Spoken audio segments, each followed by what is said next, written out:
আমার টাকা ধার নিয়ে তো দেখি কলা খায়া খায়া গাল ফুলাই ফেলছস। টাকাটা না দিলে তো তুই কবেই শুকায়া শুটকি মাছ হইয়া গাছে ঝুলতিরে ফন্নি। গ্রামের এক ধনী শিয়াল সবাইকে টাকা ধার দিত। বিপদে পড়লে সবাই তার কাছেই যেত। একদিন গ্রামের বানর বিপদে পড়ল। উপায় না পেয়ে সে শিয়ালের কাছ থেকে টাকা ধার নিল।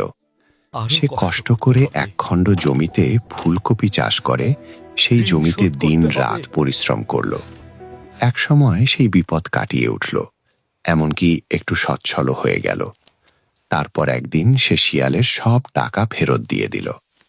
কিন্তু গল্প এখানেই শেষ হলো না। কখনো বানরের সাথে ছোটখাটো বিষয় নিয়ে ঝগড়া হলে শিয়াল খোঁটা দিত।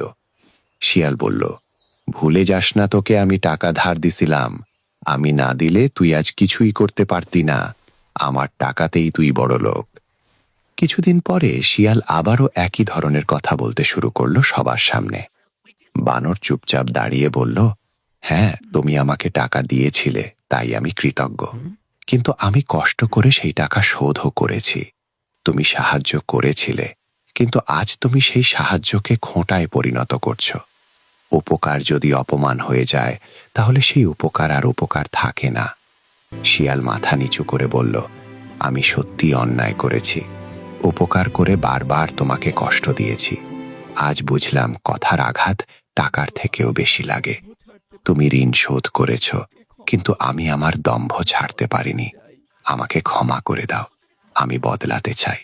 শিক্ষা: উপকার করে তা বারবার মনে করিয়ে দেওয়া উপকার নয়, এটা অপমান। সত্যিকারের সাহায্য সেই যেখানে সম্মান থাকে, খোটা নয়। মানুষের উন্নতি তার নিজের পরিশ্রমে, অন্যের দম্ভে নয়।